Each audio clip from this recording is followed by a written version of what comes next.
Visa কড়াকড়ির কারণে কলকাতায় চিকিৎসা করতে আসা বাংলাদেশি রোগীর সংখ্যা ক্রমশ কমছে। বাংলাদেশে সংখ্যালঘুদের ওপর হামলার ভুয়া দাবি তুলে কলকাতার হিন্দুত্ববাদী সংগঠনগুলো হাসপাতালে বাংলাদেশিদের চিকিৎসা না দেওয়ার দাবি জানিয়েছিল। কিন্তু এখন বাংলাদেশি রোগী কমে গেছে, নতুন করে খুব কম রোগী আসছেন। ফলে কলকাতার বেসরকারি হাসপাতালগুলোর ব্যবসা মার খাচ্ছে। শুধু তাই নয়, এর ফলে আশপাশের হোটেল ব্যবসাতেও মন্দা দেখা দিয়েছে।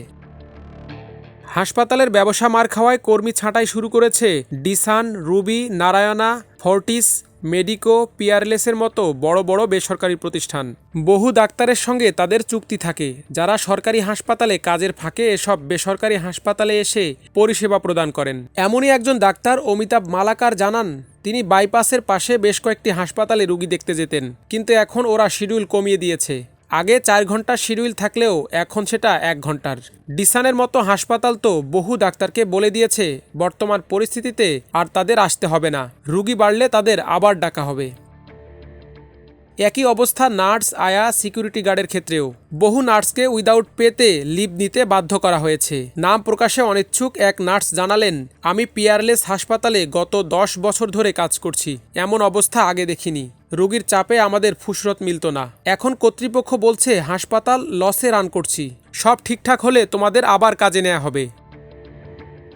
রোগী কমায় সিকিউরিটি গার্ডও কমিয়ে দেওয়া হয়েছে বলে জানা গেছে। নারায়ণাতে সিকিউরিটি গার্ডের কাজ করা এক ব্যক্তি জানান, রোগী সামলানোর জন্য গার্ড বেশি প্রয়োজন হয়। বাংলাদেশের রোগী নেই, তাই গার্ডেরও প্রয়োজন হচ্ছে না। আমি কাজ হারিয়ে এখন একটি ছোট্ট কোম্পানিতে নাইট ডিউটি করছি, ফলে আমার আয় কমে গেছে। এভাবেই বাইপাসের হাসপাতালগুলো এখন ধুঁকছে, কাজ হারাচ্ছেন ডাক্তার থেকে কর্মী পর্যন্ত। বর্তমানে বাইপাসের ধারে বেসরকারি হাসপাতালগুলোতে বাংলাদেশি রোগীর সংখ্যা প্রায় 3 ভাগের 1 ভাগে নেমে এসেছে। আউটডোর থেকে শুরু করে ইনডোর ক্রমশ কমছে রোগী। বাইপাস লাগোয়া অন্তত আধা ডজন বেসরকারি হাসপাতালে বাংলাদেশি রোগীর ভিড় লেগেই থাকতো।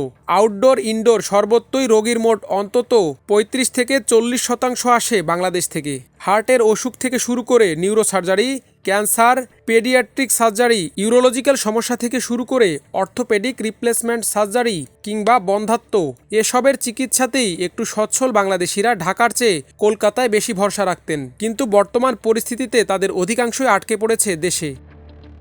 কেউ কেউ মালয়েশিয়া, সিঙ্গাপুর, থাইল্যান্ডেও যাচ্ছেন। ফলে কলকাতার প্রতিটি বেসরকারি হাসপাতালেরই গড়ে সাপ্তাহিক 12 থেকে 21 লাখ টাকার ব্যবসা কম হচ্ছে বলে জানা গেছে। এর ফলে আশপাশের ছোটোখাটো খাবার হোটেলগুলো বন্ধ হয়ে যাচ্ছে। চা বিক্রেতা থেকে শুরু করে মাছ ভাত বিক্রেতা, সবার ওপরেই কোপ পড়েছে এর। অনেকেই খাবার হোটেল তুলে দিয়ে সেখানে অন্য কিছু করার চিন্তা ভাবনা করছেন। অনেকে আশায় আছেন পরিস্থিতি স্বাভাবিক হওয়ার, আবার রোগী আসা শুরু করলে তাদের ব্যবসা ঘুরে দাঁড়াবে। আমার দেশ নিউজ ডেস্ক।